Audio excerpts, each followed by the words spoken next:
Welcome to another edition of the Dual Threat Sports Podcast. We're your hosts, Micah Wright and Jaden Lewis, and an NFL heavy show today, which we always love. Week 11 was pretty exciting, especially for the Minnesota Vikings. Yep, this was the game of the tale of two halves, and this was a very shocking game. Always, it seems like every year the Vikings have like one trap game at home. For example, the Buffalo Bills game last year, and that's what this game looked like at first. And teams were 0-99, I think, since 2014 and being down 20-0 at half. But the Vikings were able to come back, get in this game. Kirk Cousins played outstanding, going 29 for 35, 319 yards and 3 touchdowns, with most of them coming in the second half of that game. Yeah, Kirk Cousins, the Broncos aren't a very good team, but they do have a good defense. And they are missing Bradley Chubb, obviously. But just to come back from a game like that against any team in the NFL, you can't. You can't dog a team. If you're up 20-0 in the NFL, you should win that game. It doesn't really matter. But if you're Kirk Cousins, you've got to just love how you're rolling and how you're leading that offense. And I think it's the best he's played his whole career, which is very exciting for them. And then, so a lot of big games. The Ravens-Texans, which I thought would be a lot closer than it was. They won 41-7. And Lamar Jackson all of a sudden looks like the MVP over Russell Wilson. Yes, he had 222 yards through the air, but 4 touchdowns and another 79 yards on the ground. And I think the Ravens, this is a team that no one should take lightly anymore. They've beaten the Patriots, Seahawks, and now the Texans. So they've beaten 2 very good AFC teams and one of the best NFC teams. And I think they're the number 1 team in the league right now. Yeah, and we'll get to the power rankings later, but I think they're absolutely rolling. And they didn't really play anyone until they went to Seattle, and they just dominated the Seahawks and then beat the Patriots. They really dominated the Patriots too, so, they're just looking so good. And Greg Roman's leading that offense as the offensive coordinator. Just the perfect pairing with Lamar Jackson playing the way he is. It's really phenomenal to watch. And then, so the Thursday night game, this was probably the biggest story of everything that happened, but Myles Garrett just loses his mind and hits Mason Rudolph with the helmet. And Mason Rudolph, I don't think, is getting a bad rap. I think he deserves more credit for the fight. Yeah, and also, which came out today, Myles Garrett said in his appeal that Mason Rudolph actually used a racial slur to him. And if you look in the video, it seems that Mason Rudolph was the one who was trying to take Myles Garrett's helmet off first. Yeah, and I definitely think he should have got one game. Myles Garrett's going to get, the rest of the season, obviously. I think they'll even come out and say part of next season he's suspended too. Before we get into some college football, let's talk about the new Popeyes chicken sandwich. Just when you thought Popeyes couldn't get any better, they introduced their chicken sandwich and spicy chicken sandwich to take their menu to the next level. Popeyes has been serving the nation for nearly 50 years with the nation's best chicken, so go out and try the new Popeyes chicken sandwich today. All right, now we have some college football week 12 recap for you guys. And the biggest story, once again, is Tua Tagovailoa, which it seems like he's injured every week, and he's out for the rest of the season, unfortunately, for Alabama in a game that they really just blew out. I think it was Mississippi State. It was 38-7. It was in hand, and Tua gets hurt with a hip injury, and he's out for the year. Yeah, I know it's college football and where you have to win every week, especially for a team like Alabama that's fighting for a playoff spot. But if I was like Nick Saban, I really wouldn't have tried to rush or probably even played Tua Tagovailoa in that game. To be honest, they were playing Mississippi State, which they just steamrolled over. It was 38-7. And he got injured, I think, in the second half, and he just had hip surgery. So I don't know if he was actually, feeling pain or something. I don't know how hard the hit was. I haven't seen it, but I don't really think he should have been playing in that game. Yeah, it was at the end of the first half in the second quarter, and Nick Saban said he was in there to practice the 2-minute drill, but I think they were up 35-7 at that point, and he's been banged up, and in games like that, you don't really have to play him. But Nick Saban, that's just the way he goes. The starter's going to be the starter, and you're not going to put in a backup to start the game. But I think that would have been the right move, but I don't know if that would have made a difference along the course of the season if you would have got hurt later or whatnot. But and then so we have Oklahoma-Baylor, which ended up being a very exciting game. I didn't think Baylor was that good, even though they were undefeated with a weak schedule. but Jalen Hurts leads a great comeback. Yep, he had a great game. He had 297 yards, 4 touchdowns, 27 carries as well for 114 yards. And when I saw that Baylor was up 28-3, which seems like a lead that is not safe if you think about to the Patriots Falcons. Oh, yeah. But I thought this game lead in football. Yeah, I thought this game was over, and then I checked and it said Oklahoma completed a comeback, and I was like shocked. They scored, I think it was 17 or 24 unanswered in the second half in that game, and outgained Baylor 525-307. Yeah, it was 31-10 at halftime, and Oklahoma won 34-31. So, I mean, I think that just showed that they were beating themselves more than anything. I think Jalen Hurts had 3 turnovers, which after the game he kind of said, I got us into this hole, and my teammates got us out of it. But he's just showed his great playmaking ability once again. He's not Heisman level anymore. He's not amongst the top of that race. So I think Joe Burrow's just been so much better at that position. But to come back against a team that would have been first in the Big 12 if they would have won, and it was on the road, which is always tough no matter who you play. But that was just a great comeback for them. And then on the flip side, a team that kind of just felt the highs and lows of college football is the Minnesota Gophers, no longer unbeaten as Iowa beats them at home. Yeah, it's a very heartbreaking loss for them. It really does hurt their playoff chances. I think Minnesota hasn't won in Iowa City since 1999. But still going forward, they have to play Northwestern and Wisconsin. And if you handle Northwestern, you have to play Wisconsin at home, which they actually beat last year for the first time since 2004. But if you win that game, they would still be in the Big Ten championship, probably against Ohio State, or most likely, I think. And that still gives them a good opportunity to go to a good bowl game. Yeah, if you get to the Big Ten championship, I don't think anyone's going to say they're going to beat Ohio State, but you get consideration, and you'll probably get that New Year's Six Bowl, one of the main bowl games that you try to play in every year. Before we talk NFL, we have a word from Little Caesars Pizza. In the midst of college football and NFL season, fans need a place to complete their game day experience. No game day is better than one with Little Caesars Pizza and a 2-liter of soda that you can get for free with code FREE2L1. That's FREE2L1 with any order of pizza from Little Caesars. All right, so we now have some updated NFL power rankings, as another week means some more movement there. So right now I still have the 49ers, or actually I have the Ravens number 1. I did have the 49ers. I think San Francisco should have lost to Arizona, but they ended up winning there late.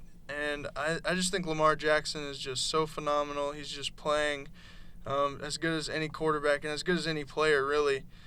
So number 1, I have the Ravens. Number 2, I have the 49ers, and I think they have they easily have the hardest schedule coming up for NFL teams, with the Ravens still, and I think they still have the Seahawks and the Rams, which is never going to be easy, and they have the Saints as well.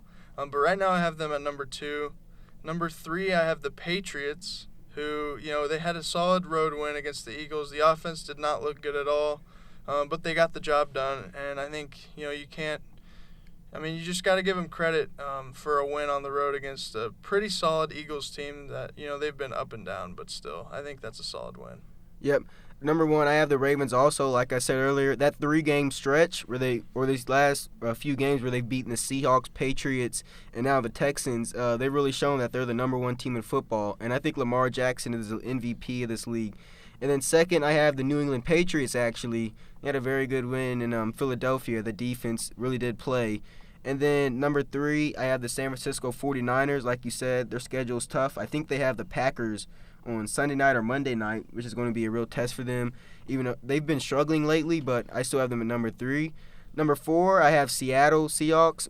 Russell Wilson, he's playing very good right now. And I know a couple weeks they have a big game against my Minnesota Vikings. And then number 5, I have the Green Bay Packers. Yeah, so number 4, I have the Seahawks. Russell Wilson, you can't really count him out of any game. They have some tough games coming up, but, at home against Minnesota, that's going to be a great one. There's just a lot of great games coming up, which I'm excited about. And the 49ers-Packers is one on Sunday night that's going to be a great one, which I have the Packers at number 5. I'm still a little concerned with that defense. They looked so good to start the year. And now, they're kind of just not playing as well. And they've had a couple slip-ups in their 2 losses, but still I have them at 5. And at 6, I have the Saints, who, they lost to the Falcons. I think it's a much different Falcons team, that are playing for Dan Quinn to, save his job, I think. And so I have them at 6. And then I have the Vikings at number 7, which they could easily move up into the top 5 if they get some big wins down the stretch.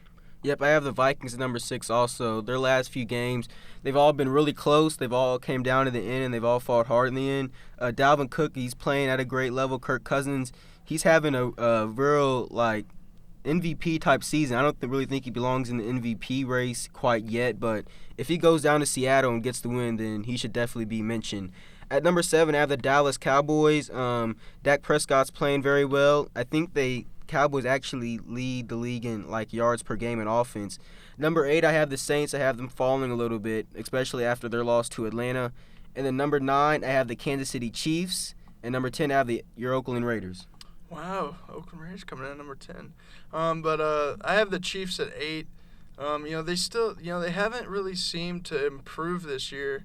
I mean, their defense did get 4 takeaways, but Phillip Rivers, the Raiders got 3 takeaways from him, so I think any defense could pick him off. But, 24-17 win, it was a neutral field, kind of a weird game.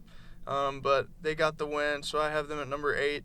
Number 9, I have the Cowboys, who, I would not bet on to save my life given their inconsistencies, which it seems like every year, we talk about how talented the Cowboys are, and then they just end up disappointing. But number 10, I have the Bills. I think their defense can win them some big games down the stretch, as they do have a pretty tough schedule. Before we head into our next segment, let's talk about the new Impossible Burger at Burger King. When we think of burgers, we think of meat that comes from a cow. But now Burger King has done what was thought once as impossible by introducing a burger made from plants, topped with lettuce, tomatoes, mayonnaise, ketchup, pickles, and onions, and a soft sesame seed bun. And the best thing about it, it tastes just like a normal burger. Go to Burger King today and get the new Impossible Burger. With NBA season underway, it's never too late to do fantasy basketball. The ESPN Fantasy app is the #1 sports fantasy app out there, and the best part about it is that it's completely free. You can sign up with friends or just join a random league of your own and keep track of your players with live updates. Go to the App Store and download the ESPN Fantasy app. It's available for both Android and Apple. All right, so now after our power rankings, we're going to talk about a playoff outlook. So it is the playoff prediction season. And right now, I have the 1 seed being the Ravens at 13-3, followed by the Patriots at number 2 at 13-3. But the tiebreaker goes to the Ravens for the head-to-head. Yep, I have in the AFC, I have Baltimore and New England both at 14-2, giving that tiebreaker over to New England. Number 3, I have the Chiefs winning the AFC South. And then I actually have the Houston Texans the Chiefs winning the AFC West, while the Texans winning the AFC South. Yeah, I agree with both of those. And I think tonight, actually, the Thursday night game between the Colts and Texans is a big one. But, even then, I think the Texans still have an easier schedule down the stretch, as the Colts have to play the Saints, which is going to be a tough one. And that's probably their biggest game. But the Texans, I have them going 10-6, winning that division. And the Chiefs going 11-5. Then I have the Raiders with the 5th seed. They do have a very favorable schedule. So I have them winning 10 games, which is a very surprising outcome given their 4 wins last season. And then I'm still believing in the Bills. I think they'll get in at 9-7, but I could easily see the Colts sliding in there as well. Yeah, I have the Colts out as well. I have the Oakland Raiders coming in the playoffs as a wild card at 11-5. I think the only loss I really have them losing is probably in Kansas City. Yeah, that's a tough one. And then I also have the Bills getting the other wild card at 10-6. On the NFC side of things, I actually have Seattle at 13-3 as the #1 seed, which puts San Francisco at the 5 seed as the first wild card, because I think San Francisco still has to go to Seattle, which would be a great game. Yeah, that would be. And whoever wins that one probably wins the division.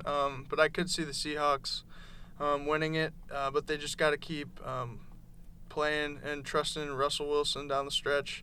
But I got the Saints at number 1 and the 49ers at number 2, because I think the Saints will actually beat them at home to give them that tiebreaker. And then I have the Packers at 12-4, but I could easily see the Vikings at 12-4 too, getting that spot at number 3. And then 4th, I have the Cowboys winning the NFC East at 10-6, and then I think the Seahawks and Vikings are those two wild cards at 12-4 and 11-5. Yep. I have the Packers as a number 2 seed at 12-4, having identical records with the Vikings. I do have them splitting the series this year with Minnesota winning at home, but I think it's going to come down to the best division record for that. Number 3, I have the New Orleans Saints at 11-5, winning the AFC South, and then the Dallas Cowboys winning the NFC East at 10-6. And then of course at number 5, I have the San Francisco 49ers. Yeah, I mean, it's going to be very interesting, and I'm looking forward to a lot of these big games down the stretch. And so that kind of wraps up our show. We thank you for tuning in. This has been Micah Wright and Jaden Lewis.